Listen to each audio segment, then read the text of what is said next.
Thank you. Stuart, Kroll. Okay, this will be our last comment. We'll be at the end of 30 minutes, so thank you, Mr. Kroll. Stu Kroll, Great Neck. I stated at the last meeting that Governor Hochul set aside $5 million for animal welfare projects. I'd like to know in the intervening few weeks, whether anybody from from your office or what have you has inquired as to whether any of this money is still available. This money is being allocated to wealthy groups and towns. As an example, $52,000 went to the town of Hempstead, which already has an excellent shelter and TNR program. The town of Brookhaven received $200,000, from this program. If anybody inquired or bothered to look and see if they can get the money, I suspect not, but nevertheless. The problem here is a total lack of caring for these innocent cats and the mistaken impression that the many animal lovers that live in this town don't unite and can't unite to have any political clout. There is an inexorable trend toward more animal-friendly laws, the main breakthrough being the signing of the puppy mill bill a few weeks ago, which pet store owners can no longer buy dogs at $20 and sell them for $2,000 to somebody on layaway. No cosmetics can also be sold in New York that were tested on animals. Our TNR program, operating once monthly, fixing about 60 cats, is woefully inadequate. This also creates a tremendous ethical problem for veterinarians. They are forced to release female cats without the necessary 2-day holding period. Some people say it should be 4 or 5-day holding period. Basically, you're asking people to violate their oath by releasing these cats, and in most cases, the homeowners, the people bringing the cats in, have nowhere to hold them. These cats have undergone complicated surgery with sutures that can easily open up with disastrous consequences. It is patently unfair to these animals and horrible to put a veterinarian in such a position. Apparently, your motto, not in our town, doesn't extend to protecting innocent animals. It also doesn't extend to helping citizens that are trying to help these unfortunate cats. The problem started many years ago under the cruel and ignorant policies of John Kamen. Many animal lovers, some present tonight, have to try and help these cats, totally using their own limited resources.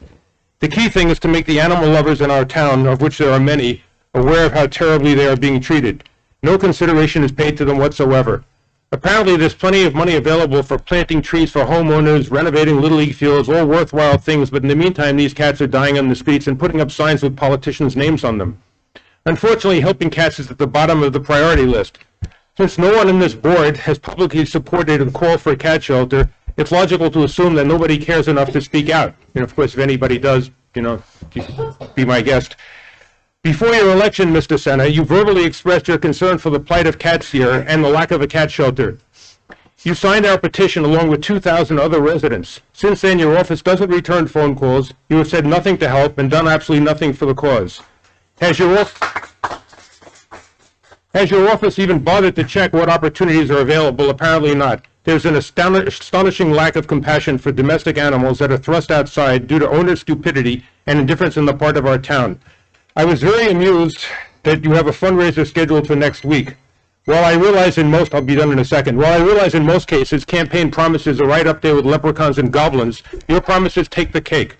I'm sure many animal advocates would have liked to donate to your fundraiser, but we are too busy saving our money to build a cat shelter. Thank you. I'm Stuart. Stuart, I was trying to get your attention when you asked, would you like to come back to it, or any one of the cat, can I call you cat people? I don't know. Yeah, absolutely. Shoot. So I'm going to delve into an area that maybe I shouldn't go into, and I'm not a pet person. So. Okay. And sir, I meant no disrespect by looking off here, but I'm sorry that if it seemed like I diverted my attention. But I really am delving out of my area of any expertise at all. But you mentioned that the town of Hempstead has a cat shelter, which you said is a well-functioning The center. TNR program and the shelter are both excellent. So, but for us, we're a hard-pressed town in terms financially, and the state's requirement that we maintain our budget within 2%, not have more than a 2% increase, makes it difficult to take on new initiatives. And I know taxpayers love that provision, but I'm personally Well, against as I recall, just hold on. Go ahead. Okay. So, so is the Town of Hempstead shelter, and maybe there's one in Oyster Bay as well? Yeah, and Okay. there are a lot Are of them. either one or both of those proximate to North Hempstead residents? No. Okay. Would it be given how much you love cats and you showed those pictures, I really didn't want to look at those pictures. So, is it really, would it be too much of a burden? Well, let me just ask, are you allowed, does either one of those towns allow you to bring cats to their shelters? No, not if you're not a resident. Not if you're not a resident. So I'm just wondering, and here's where we're, getting some risk when you talk out loud or you think out loud. I wonder, building a shelter may be too expensive for the town to take on. But maybe we can contribute to one of those two towns, the cost of maybe shelter, perhaps the cost of a worker, so that we're helping to pay the cost, and maybe they would open up their shelter doors to residents like this. Just quickly, I'm sorry. No, that's all. Well, I have the cat vote. I may not have anybody else. Your problem's going to be that one of the biggest problems we have in both those towns is on occasions they do euthanize to overcrowding. So I don't think they're going to step on to take yours. And this is my big question. I have never really picked on you guys, tried to, be offensive. I've always said this should be a group effort. Why can't you schedule a meeting with me to sit down and see what we can do together? I'm not asking you, I've never asked you to step up and spend $2 million to save these cats. I have begged you, let's work together. Well, I think I'm trying to do that, and remember, I started out by asking Stuart, is the Town of Hempstead shelter satisfactory? And so you've now added some new information that they engage in euthanasia on. To do overcrowding. So, but still, and that sounds horrible, right? But still, I'm imagining that some cats would get treated, right? And that would be a better alternative than what you're laying out today. And that these cats are not getting any. At one point, I'm sorry, Dave. At one point, you guys are considering. Well, I was told that anyway. You're considering partnering with a private shelter. And I took some people over to a place in Freeport, some other places, and basically you guys offered zero in terms of resources. At the time, public safety was handling it. They offered absolutely nothing. You also did a feasibility study a few years ago, which I think cost about $30,000, give or take. And there were a certain amount of cats they would have been able to take into the shelter at whatever cost of renovating the shelter, and that was never pursued. So, I mean, this is also a very wealthy town. Just as a basis of comparison, the town of Hempstead has a $5.5 million a year budget. And they fix one individual could fix more cats there in a month than this whole town program does once a month. Yeah, so that's why, my suggestion, I'm not even sure it's workable, because, the town of Hempstead would have to agree. We would have to find the money for it. The budget's already been completed, and in fact, we're operating out of that budget. But it may not be a full loaf, but it may be a partial loaf if we can work with that, work with the other towns. And I don't know that that's even doable.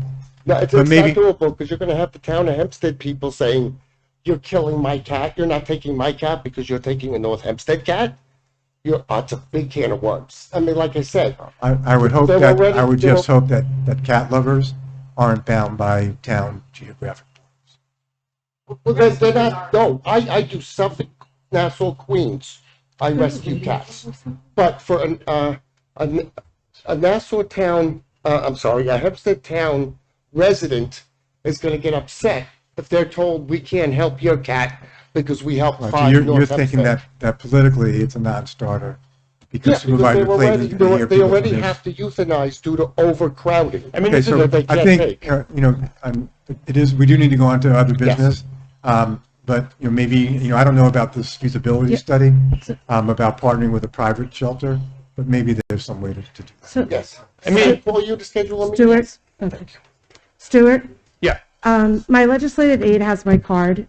Those pictures really just, a picture says 1,000 words. It really,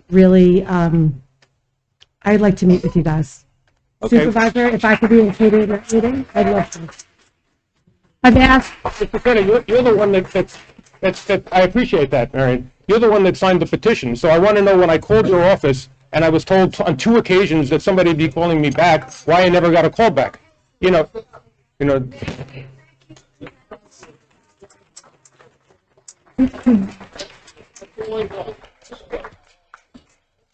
Can you please send me an email, because I'd like to meet with you? Thank you.